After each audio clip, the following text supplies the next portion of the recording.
எல்லாம் வல்ல கற்பக விநாயகருடைய பாதங்களை வணங்கிக் கொண்டு ஒரு அருமையான மதிய நேர வேளையில் ரத்னாலய இந்து கல்லூரியுடைய சிரேஷ்ட மாணவர்கள் மாணவ தலைவர்களை தெரிவு செய்கின்ற ஒரு சிறப்பான நிகழ்வுக்கு என்னை அழைத்ததையொன்று இந்த பாடசாலையினுடைய அதிபர், பாடசாலையினுடைய ஆசிரியர்கள், இந்த பாடசாலையுடைய பழைய மாணவர் சமூகம் அனைவருக்கும் எனது மனமார்ந்த நன்றிகளும் வாழ்த்துக்களும். இன்று நாங்கள் வாழ்ந்து கொண்டிருக்கின்ற காலமானது ஒரு மிக முக்கியமான வித்தியாசமான ஒரு காலத்தில் நாங்கள் வாழ்ந்து கொண்டிருக்கின்றோம். ஒரு 30-40 வருடங்களுக்கு முன்னல் இருந்திருக்கக்கூடிய இளைஞர்களை பொறுத்தவரையில் அவர்களுடைய எதிர்பார்ப்புகள் ஒருமுகப்படுத்தப்பட்டிருந்தன.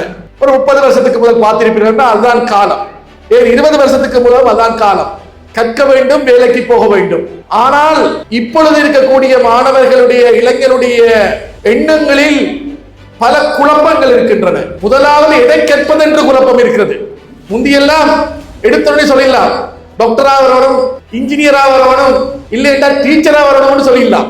ஆனால் இப்பொழுது எதை கற்றுக்கொள்வது என்று கூட மாணவர்களுக்கு குழப்பம் ஆரம்பித்து எந்த வேலைக்கு செல்வது என்று அதிலே ஒரு குழப்பம் ஆரம்பித்து இந்த காலத்தில் தான் எல்லோரும் இளைஞர்களை குறை கூற ஆரம்பித்து விட்டார்கள். இப்போ இருக்கிற இளைஞர்கள் ஆசிரியர்களை மதிப்பதில்லை, பெற்றோரை மதிப்பதில்லை, சமூகத்தையும் மதிப்பதில்லை, பாடசாலையை மதிப்பதில்லை என்று பல்வேறு வகையில் குறை கூற ஆரம்பித்து விட்டார்கள்.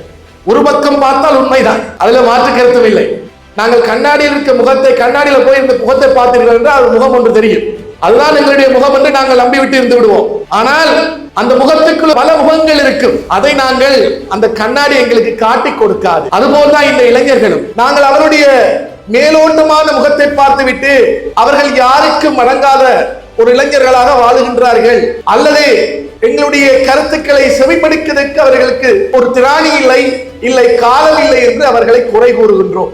இன்று இளைஞர்கள் மேல் பல குறைகள் இருக்கின்றன. ஆனால் ஒரு விடயத்தை மறந்துவிட வேண்டாம். இளைஞர்கள் என்றால் யார் என்றால் அவர்கள் ஒரு 10, 12, 13 வயதிற்கு பிறகு தங்களை வெளிக்கொண்டு வர வேண்டும், தங்களுக்கு அங்கீகாரம் கிடைக்க வேண்டும் என்று அவாப்படுவார்கள், ஆசைப்படுவார்கள். தங்களுக்கு ஏதாவது அங்கீகாரம் கிடைக்க வேண்டும், எங்களை நாங்கள் வெளிக்காட்ட வேண்டும், அதுக்கான சமூகம் தங்களுக்கான பாடசாலை தங்களுக்கான வழியை கொடுக்க வேண்டும் என்று ஆசைப்படுவார்கள். அவ்வாறு ஆசைப்படும் பொழுது அந்த அங்கீகாரத்தை அந்த பாடசாலையோ, அந்த அங்கீகாரத்தை அந்த சமூகமோ, அந்த அங்கீகாரத்தை தங்களை வெளிக்கொண்டு வரக்கூடிய அந்த அங்கீகாரத்தை தனது குடும்பமோ கொடுக்கவில்லை என்றால் இளைஞர்கள் விட்டு பேசாமல் இருக்க மாட்டார்கள்.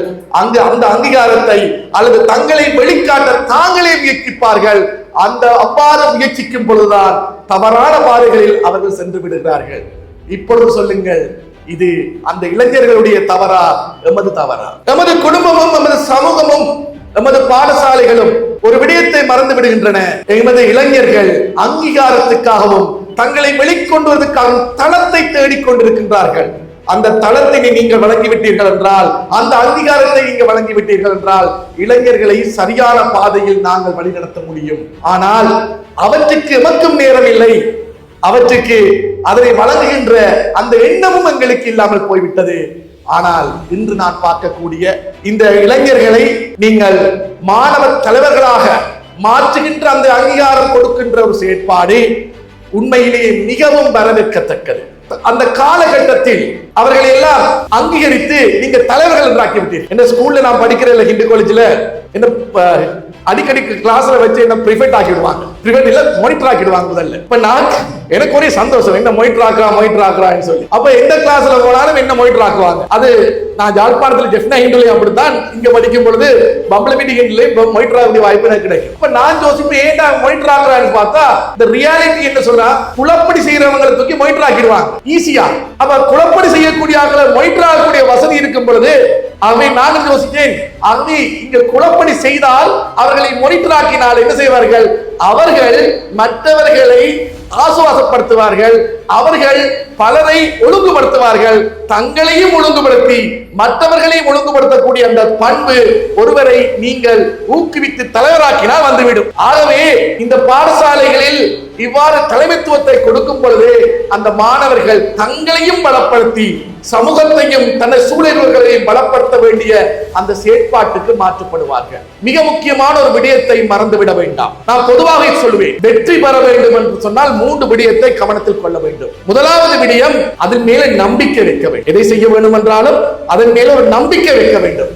அவ்வாறு வைத்து விட்டீர்களா வெற்றி பெறுவீர்கள். இரண்டாவது விடயம், விடாமுயற்சி வேண்டும். அதாவது விடாமுயற்சி அப்படின்றது தொடர்ச்சியாக ஒரு விடயத்தை தொடர்ச்சியாக செய்வது அந்த விடாமுயற்சி. ஆகவே அந்த விடாமுயற்சி உங்களுக்கு இருக்க வேண்டும். அதை விட எல்லாத்தையும் விட மிக முக்கியமானது, இந்த காலகட்டத்துக்கு தேவையானது டொலரன்ஸ் என்று சொல்லப்படுகின்ற சகிப்புத்தன்மை. சகிப்புத்தன்மையை நீங்கள் உங்களுக்கு கொண்டு வந்தால்தான் வெற்றியை அடைந்து கொள்ள முடியும். உங்களுக்கு நம்பிக்கை இருக்கலாம், உங்களுக்கு விடாமுயற்சி இருக்கலாம் என்று சகிப்புத்தன்மையிலிருந்து மாறுபடுகிறீர்களோ, சலித்துக் கொள்கிறீர்களோ, அன்றைக்கு நீங்கள் உங்களுடைய வெற்றியில் இருந்து விலகிக் கொள்வீர்கள். மாணவர்களே, தோல்வி அடைந்தவன் முதல்ல சொல்ற விடயம் என்ன தெரியுமா?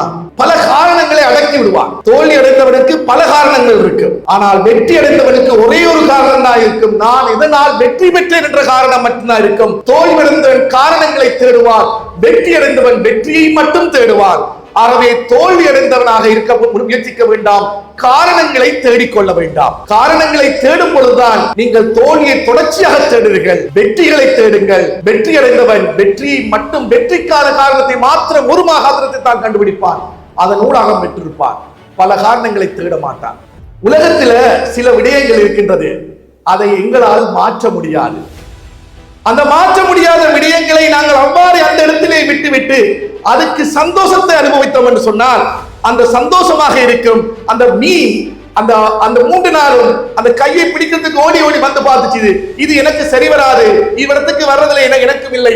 என்னுடைய சந்தோஷமான விடயம் ஆழமான அந்த பகுதிதான். ஆழமான பகுதியில் நான் தான் ராஜா என்று சொல்லிவிட்டு அந்த ஆழமான தண்ணிக்குள்ள அது ஓடி விளையாடுவதை பார்க்கக்கூடியதாக இருந்துச்சு. ஆகவே மாணவர்களே, எங்களுடைய வாழ்க்கையில் எல்லாத்தையும் மாற்ற வேண்டும் என்று ஆசைப்படாதீர்கள். ஒருவேளை நீங்கள் படிப்புல கெட்டிக்காரர்களாக இருப்பார்கள், அப்பொழுது நீங்கள் படிப்பாளர்களாக மாறிக்கொள்ளுங்கள். சில பேர் விளையாட்டுத்துறையில் கெட்டிக்காரர்கள் இருப்பீர்கள், விளையாட்டுத்துறையில் மாறிக்கொள்ளுங்கள். ஏனென்றால் படிப்பவன் எல்லாம் விளையாடுவான் என்றில்லை, விளையாடுவன் எல்லாம் படிப்பானும் என்றில்லை. ஆகவே அது போலதான் உங்களுக்கு எந்த துறையிலே நல்ல நாட்டம் வருமோ அதில் இருக்கின்ற சந்தோஷத்தையும் அதில் இருக்கின்ற சிறப்புகளையும் நீங்கள் பெற்றுக்கொள்ளுங்கள்.